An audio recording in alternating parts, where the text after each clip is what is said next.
สรรเสริญเป็นห่มพอเงินพอทองแผ่กว้างผู้บาสีวิจัยเป็นพระผู้สร้างเป็นที่กล่าวขานเล่าสืบกันมาท่านเป็นตนบุญเป็นตนเมตตาสร้างวัดสร้างวาอารามใหญ่กว้างศีลธรรมประเสริฐเลิศล้ำแต่ก่อนบ้านเฮาปากันย่างเตียวตีมีกล้าฝุ่นกล้าดินตุกยากอยากกันตู้เย็นทีวียังบ่มีเข้าบ้านถนนหนทางบ่ได้ลาดยางบ่ต้อยดอยสุเทพลมพัดซอยซอยเป็นป่าเป็นดอยลัดตามห้อยห้อมหอยเป็นหมอกเป็นเม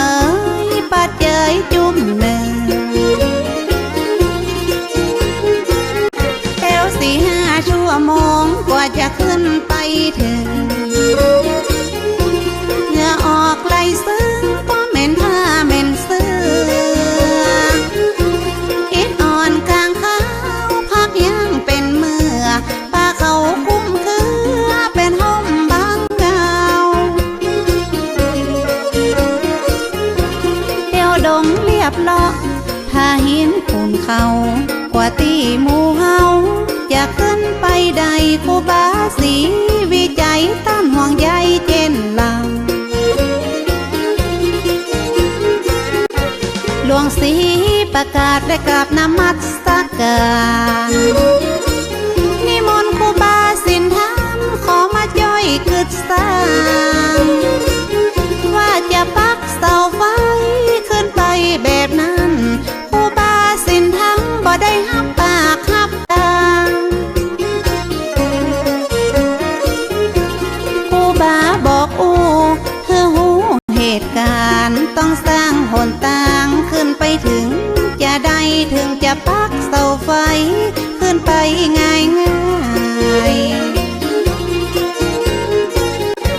ครูบาสีวิจัยว่าจะสร้างถนน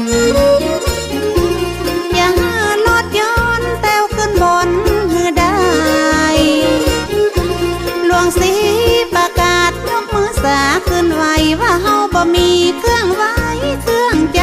ทุนแรงอย่าเอาหยังมาคู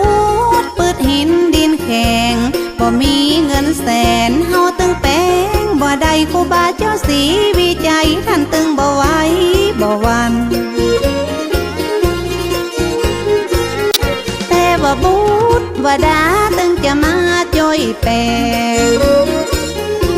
ห้อมใจห้อมแห้งจ่อยกันคึดกันสร้างแต่บ่มีเงินเป็นแสนเป็นล้านจ่อยกันคึดสร้างมันตึงจะใหญ่ขึ้นมา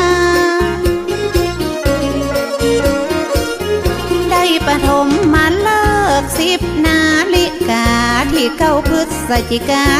2477แม่นมันครูบาได้เป็นประธานขุดแผ่วทางเริ่มเก่า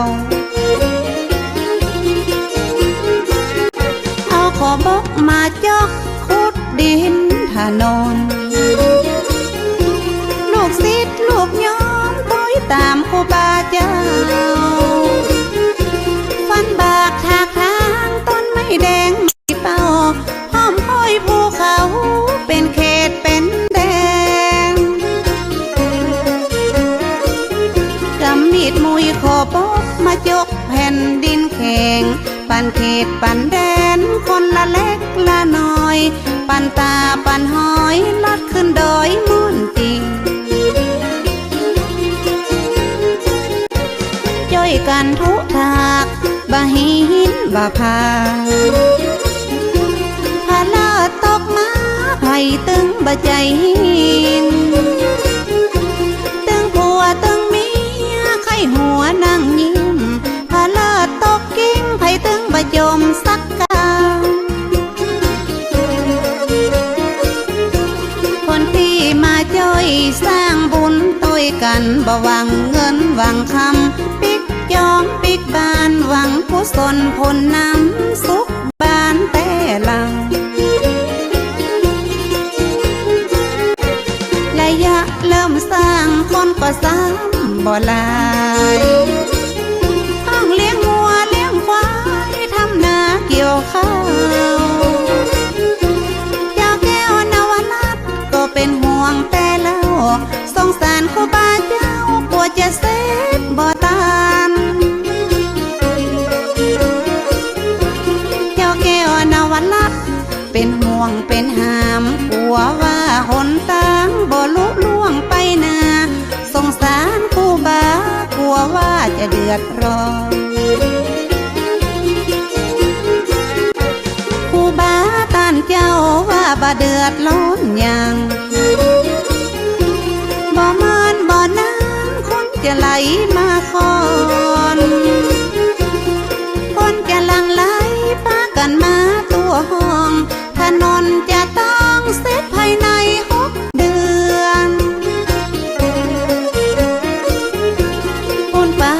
ละมีตึงบ่มีในเมือนผู้คนพลเมืองไล่กันมาร่วมสร้างตัดไม่บงไม่สร้างแปลงปลาลำโหสางกะเลียงเงี้ยวห่อไตลวะไตเกินมาช่วยกันสร้างถนนยิ่งใจหนุ่มเท่าลำปูนลำปางเมืองฝางเมืองเป้า